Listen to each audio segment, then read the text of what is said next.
Sharing those insights with us. Shifting focus now, in Jaipur, the father of a 4th grade student who died has raised serious questions over inaction by authorities.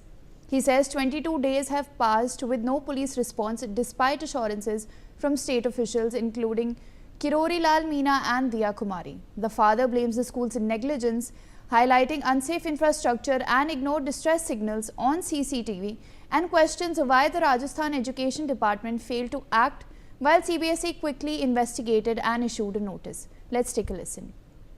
हम रोज police से बात कर रहे हैं, रोज कर रहे हैं, 1 तारीख से रोज कर रहे हैं, तो वो यही कहते हैं कि कार्रवाई चल रही है, कार्रवाई चल रही है। उसके अलावा कुछ नहीं हो रहा है। हमने राज्य सरकार से भी मिले, हम किरोड़ी लाल मीना जी से भी मिले, हम दिया मैडम से भी मिले, लेकिन सभी एक बार आश्वासन दे देते हैं कि हम करेंगे, लेकिन अभी तक कुछ हुआ नहीं है। राजस्थान एजुकेशन डिपार्टमेंट जो है, मदन दिलावर जी ने भी एक कमेटी गठित करी जिसमें रामनिवास जी उसके अध्यक्ष थे कमेटी के। वो मेरे घर पे भी आए थे, तो उनके कुछ सवाल थे जो मैं शेयर करना चाहता हूँ। उन्होंने मुझसे बोला कि एक रात पहले आपने बताया कि अमायरा हेलोवीन खेल रही थी। मैंने कहा हाँ ठीक है, हेलोवीन खेल रही थी क्योंकि उसको टॉफीज मिलती हैं, 160 टॉफीज कलेक्ट करके लाई।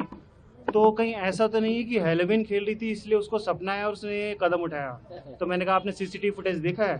बोला हाँ हमने देखा है। मैंने कहा हेलोवीन का सपना आएगा उसको और वो टाइम चूज करेगी 12:28 पे कि अब सपना आया था कल रात को, अब मैं कूद जाती हूँ। और वो कह रहे थे कि फुटेज में तो वो एक बार गई टीचर के पास। मैं कहा फिर आपने फुटेज देखी ही नहीं है सही से क्लासरूम की। My colleague Prashant Yadav joins us on the broadcast now. We're learning that the father of the victim is also raising questions about the serious inaction taken by authorities after the suicide of his daughter. बिल्कुल, देखिए जिस तरीके से यहाँ पर एक राजधानी जयपुर के नामचीन और रसूखदार स्कूल जो निर्जा मोदी स्कूल जिसका नाम है, उसमें एक महज 9 साल की बच्ची जो है वो 4थी मंजिल से कूदी और अब उसकी न्याय की लड़ाई के लिए करीबन 22 दिन बाद उसी के माता पिता संघर्ष कर रहे हैं। राजधानी जयपुर में लगातार जो है ये मामला तूल पकड़ता जा रहा है। इसी के लिए इस संबंध में कहे कि परसों सीबीएसई की एक जांच रिपोर्ट के अंदर स्कूल को दोषी माना गया है और उसके बावजूद भी अभी तक किसी प्रकार की राज्य सरकार की ओर से कोई कार्रवाई नहीं की गई है। और कल जो है राजधानी जयपुर में उसके माता पिता और उसके परिजनों के द्वारा शहीद स्मारक पर एक बड़ा प्रदर्शन भी किया गया है। 2 से 4 बजे तक पहले धरना प्रदर्शन किया गया और उसके बाद में कैंडल मार्च भी निकाला गया। उनका ये कहना था कि ये मोमबत्तियों की रोशनी हम इसलिए जला रहे हैं कि जो राज्य सरकार है उनको कहीं ना कहीं जो कहे इस मोमबत्ती की रोशनी में जो है इस बच्ची का जो न्याय है वो दिख जाए और हमारी जो मांग है कि बच्ची को न्याय दिलाई जाए वो उन तक जो है ये आवाज पहुंच जाए।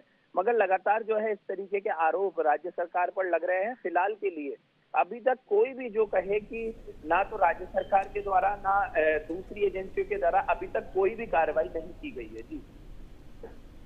All right, Prashant, appreciate you sharing all those insights with us.